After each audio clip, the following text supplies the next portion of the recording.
మాట చెప్ప నీవు ఊరుకుంటే ఒప్పుకోవు ఇంకెలాగే సత్యభామా. నన్ను దాటి వెళ్ళలేవు నిన్ను నువ్వు దాచలేవు ఏమి చెయ్యనయ్యో రామా. అనుకున్నా తప్పు కదా మోమాటం ముప్పు కదా.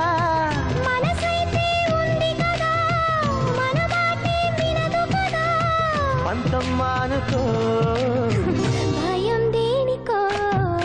ఉన్న మాట చెప్ప నీవు ఊరుకుంటే ఒప్పుకోవు ఇంకెలాగే సత్యభామా. నన్ను దాటి వెళ్ళలేవు నిన్ను నువ్వు దాచలేవు ఏమి చెయ్యనయ్యో రామా.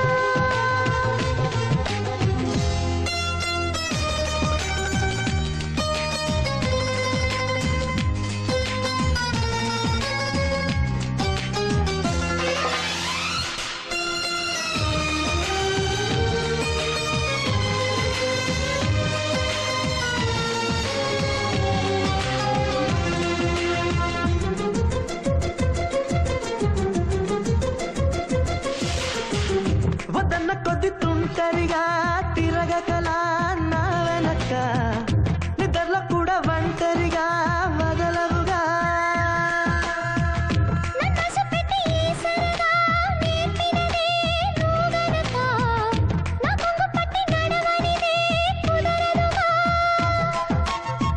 అడుగడుగున ఎదురైతే ఏ దారి తోచదుగా.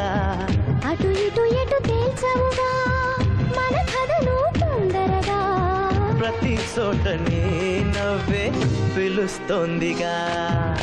నన్ను దాటి వెళ్ళలేవు నిన్ను నువ్వు దాచలేవు ఏమి చెయ్యనయ్యో రామా. ఉన్న మాట చెప్ప నీవు ఊరుకుంటే ఒప్పుకోవు ఇంకెలాగే సత్యభామా.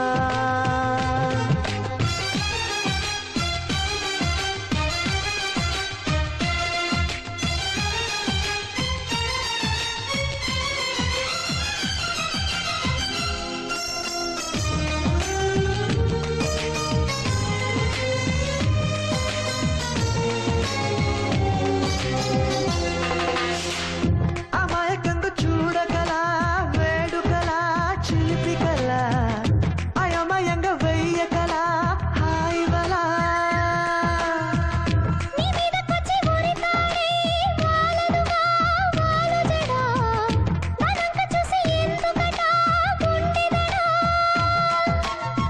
మరి మరి శృతి మించిలా నరుమై మరపించకలా. తడబడి తల వంచిలా తలపును అని చేస్తే ఎలా. మరేం చెయ్యనే నీతో ఎలా వేగనే. నన్ను దాటి వెళ్ళలేవు నిన్ను నువ్వు దాచలేవు ఏమి చెయ్యనయ్యో రామా. ఉన్న మాట చెప్ప నీవు ఊరుకుంటే ఒప్పుకోవు ఇంకెలాగే సత్యభామా. అనుకున్నా తప్పు కదా మోమాటం ముప్పు కదా. మనసైతే ఉంది కదా మన మాటే వినదు కదా. పంతం మానుకో భయం దేనికో. ఉన్న మాట చెప్ప నీవు ఊరుకుంటే ఒప్పుకోవు ఇంకెలాగే సత్యభామా. నన్ను దాటి వెళ్ళలేవు నిన్ను నువ్వు దాచలేవు ఏమి చెయ్యనయ్యో రామా.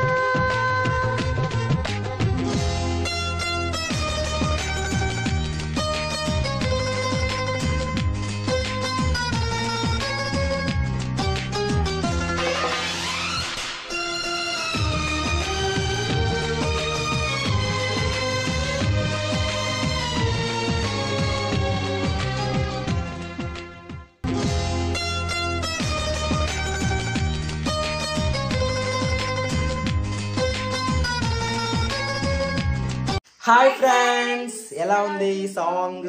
బాగుందా? బాగుంది కదా. నాకు తెలిసినంత వరకు చాలా రోజుల తర్వాత మేమిద్దరం కలిసి చేసిన డ్యూయట్ సాంగ్ అండి. అవుట్పుట్ కూడా చాలా అద్భుతంగా వచ్చింది. ఇది నువ్వు నాకు నచ్చావు మూవీలో నుంచి ఉన్న మాట చెప్పనివ్వు సాంగ్ కదా. సో ఒకప్పుడు హిట్ మూవీ, నాకు చాలా ఇష్టమైన సినిమా, దీంట్లో ప్రతి సాంగ్ ఇష్టమేనండి నాకు. సో అందుకే ఇష్టంగా నేను కోరుకొని నేను యాక్చువల్లీ ఇంతకుముందు వేరే వాళ్ళతో చేయాలనుకున్నాను, బట్ కుదరలేదు. అనుకోకుండా మన రాధమ్మతో చేయాల్సి వచ్చింది. సో నాకైతే చాలా నచ్చింది. మీకు ఎలా అనిపించింది మీరు కామెంట్లో తెలియజేయాలి. అండ్ దీనికైతే పాపం మేము చాలా కష్టపడ్డామండి, ఎందుకంటే లొకేషన్స్ వైజ్గా కానివ్వండి. ఆల్రెడీ మీరు మా కష్టాన్ని చూడాలనుకుంటే మేకింగ్ వీడియోస్ కొన్ని వదులున్నాం రాధా ఐడియాస్లో అండ్ అలాగే ఆల్ టైమ్ మ్యూజిక్స్లో కూడా. సో వాటిని చూడండి, చాలా కష్టపడ్డాం ఈ సాంగ్ అయితే. అంటే లొకేషన్స్కి వెళ్ళడం ఒక ఎత్తు అయితే, అంటే మాకు వెహికల్ లేదు, అట్లీస్ట్ ఒక బైక్ లేదు, బైక్ ఇచ్చేవాళ్ళు లేరు, కెమెరా తీసేవాళ్ళు లేరు. సో దాదాపు ఒక 3-4 డేస్ చేసామా, 3-4 డేస్ దాకా చేసాము. ఆ లొకేషన్స్ లో మళ్ళీ గాలి లేదు, అబ్బా చెమట్లు గారిపోతున్నాయి. ఒక పక్క తిరుపతిలో ఒక పక్క వర్షం పడుతూనే ఉంది, కానీ ఈడ గారిపోతుంది. అబ్బా. సో అలా చేసామన్నమాట. ఇంకోటి అయితే ఈ సాంగ్ బాగా మాతో పాటు కష్టపడింది ఎవరైనా ఉన్నారంటే వీళ్ళ డాడీ అండి. సో వీళ్ళ డాడీకి thank you so much uncle, మీరు చాలా కష్టపడి చేశారు. అసలు ఎవరు నమ్మరు వీళ్ళ డాడీ తీశారంటే, అంత అవుట్పుట్ బాగా వచ్చింది. నిజానికి మా సాంగ్స్కి ఎప్పుడు కూడా ఒక్కరు ఉండరండి కెమెరామ్యాన్. ఎవరు దొరికితే వాళ్ళని పెట్టుకొని, అంటే ఫ్రేమ్స్ అవన్నీ మేము సెట్ చేసి ఇట్లా పెట్టి రికార్డ్ చేయి ఆఫ్ చేయి అని చెప్తూ ఉంటాం కదా. బట్ వీళ్ళ డాడీ లాగా ఈ సాంగ్ లాగా అవుట్పుట్ అనేది మాత్రం కొందరికే వస్తుంది. మా అమ్మ కూడా బాగా తీస్తుంది, మళ్ళీ మా అమ్మకి పట్టుకోవడం కూడా రాదు, మొబైల్ పట్టుకోవడం కూడా రాదు మా అమ్మకి. బట్ థీమ్ అంటే ఎక్సలెంట్గా తీస్తుంది. మళ్ళీ నార్మల్ పీపుల్కి కూడా, అంటే మా ఏజ్ గ్రూప్ వాళ్ళు కూడా అంత అద్భుతంగా అంత నీట్గా రావన్నమాట ఫ్రేమ్స్. నేను చాలాసార్లు గమనించా. సో అట్లాగా రాధా వాళ్ళ డాడీ టేకింగ్ చాలా బాగా తీశారు. ఇంకా కొన్ని ఫ్లైఓవర్లో లాస్ట్లో చేశాం కదా సాంగ్, ఆ ఫ్లైఓవర్ మీద అయితే మీరు చేయిపోండి అని చెప్పి నాకైతే చాలా టెన్షన్ అయిపోయింది అనమాట. ఆ వెహికల్స్ ఎక్కడ వస్తాయో, అంకుల్ రోడ్ మీదకి వచ్చి తీసేస్తున్నాడు అసలు. సో అంత కష్టపడి చేశాము. సో అంకుల్కి చాలా థ్యాంక్స్. మాకు అంటే ప్రత్యక్షంగా కాకుండా పరోక్షంగా సహాయపడిన వ్యక్తి ఇంకెవరు ఉన్నారంటే వీళ్ళ మమ్మీ ఆంటీ, లక్ష్మి ఆంటీ గారు. సో చాలా మాకు అంటే మోటివేషన్ అనమాట, ఇలా చేయండి అలా చేయండి. ఇంకేమన్నా మాకు షూటింగ్లో కూడా కాస్ట్యూమ్స్ పరంగా కానీ ఫుడ్ పరంగా కానీ అట్లా ట్రావెలింగ్ వెళ్ళేటప్పుడు అట్లా ఐడియాస్ ఇస్తూ ఉంటాను అనమాట, ఇలా చేసుకోండి అలా చేసుకోండి అని చెప్పేసి. సో ఆంటీకి కూడా thank you so much. And last but not least మీ గురించే మాట్లాడుతున్నాను. ఈ సాంగ్ ఎలా అనిపించింది అనేది మీరు కామెంట్లో మాకు చెప్పాలి, ఓకేనా? చాలామంది కామెంట్ పెట్టట్లేదు, వాళ్ళందరూ కామెంట్ పెట్టాలి, మంచిగా పెట్టండి, పాజిటివ్గా పెట్టాలి, ఓకేనా? మీ యొక్క పాజిటివ్ కామెంట్ మాకు నెక్స్ట్ వీడియోకి మోటివేషన్గా ఉంటుంది. ఇది బెదిరింపులాగా అనిపిస్తుందా? రిక్వెస్ట్ చేసుకుంటున్నా వాళ్ళని, బెదిరింపు కాదు. ఓకే ఫ్రెండ్స్, మా రాధమ్మ ఎలా ఉంది చూడండి. ఇందాక ముడి కట్టుకుంది, ఇప్పుడు నన్ను డామినేట్ చేయాలని అట్లా లూజ్ హెయిర్ వదిలేసిన, అందుకే టేక్ పడిందండి. Okay friends, bye. ఈ వీడియో కనుక నచ్చినట్లయితే మరొకసారి చెప్తున్నాను, like, share, comment, do subscribe to our channels. Bye.